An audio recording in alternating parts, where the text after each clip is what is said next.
నేను అడుగుతున్నా, ఈ 5 సంవత్సరాల్లో మీకు ఎవరికైనా న్యాయం జరిగిందా అని మిమ్మల్ని అడుగుతున్నా.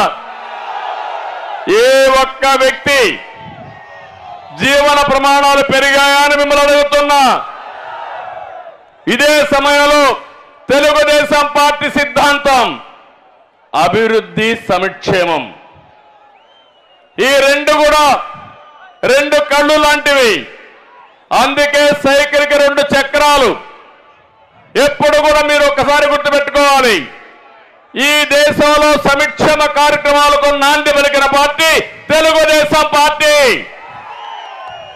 ఎన్టీ రామారావు గారు మొట్టమొదటిసారి వచ్చినప్పుడు మన నాయకుడు ₹2 కేజీ బియ్యం దేశంలోనే మొట్టమొదటిసారిగా ప్రవేశపెట్టిన వ్యక్తి ఎన్టీఆర్. సగం ధరకే చీర, దోవతి, పేదవాళ్లకు పక్కా ఇళ్ళు, ₹50కే HP కరెంట్ ఇచ్చి మొత్తం సంక్షేమ కార్యక్రమాలకు నాంది పలికి ఆ తర్వాత భారతదేశానికి మనం ఒక ఆదర్శమయ్యే పరిస్థితికి వచ్చాం. అయితే ఇటీవల 5 సంవత్సరాల నుంచి ఎక్కడా అభివృద్ధి లేదు. ఏమి అభివృద్ధి జరగకుండా బటన్ నొక్కే కార్యక్రమం పెట్టానంటాడు. నేను అడుగుతున్నా మిమ్మల్ని, మీకు ఇచ్చేది ₹10, మీ దగ్గర దోచుకునే ఎంత తమ్ముళ్ళు? ₹100 అవునా కాదా అని మిమ్మల్ని అడుగుతున్నా. ఏంటి దోపిడీ? ఒక సుపరిపాలన అంటే ప్రజలకు ఖర్చులు తగ్గించి ఆదాయాన్ని పెంచి జీవన ప్రమాణాలు పెంచగలిగితే అది సుపరిపాలన. ఇది సుపరిపాలన కాదు.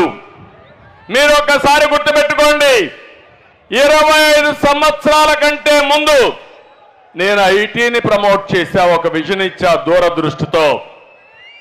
ఇంకో పక్క హైదరాబాద్ ని కేంద్రంగా తెలుగు వారి కోసం ఒక రాజధానిని అభివృద్ధి చేశాం. 25 ఏళ్లలో ఈరోజు మీరు చూస్తున్నారు. మీ ఊర్లో ఒకసారి చూడండి. మీ ఊర్లో నేను చెప్పినప్పుడు బాగా చదువుకున్న వ్యక్తి హైదరాబాద్కి వెళ్ళాడు, బెంగళూరుకి వెళ్ళాడు, అమెరికాకి వెళ్ళాడు, లండన్కి వెళ్ళాడు. అక్కడ ఉండే వాళ్ళకంటే ఎక్కువ ఆదాయం సంపాదిస్తున్నారు. అది తెలుగుదేశం పార్టీ చూపించిన దారి. అది తెలుగుదేశం పార్టీ ముందు చూపు. అభివృద్ధి జరగాలంటే శ్రద్ధ పెట్టాలి.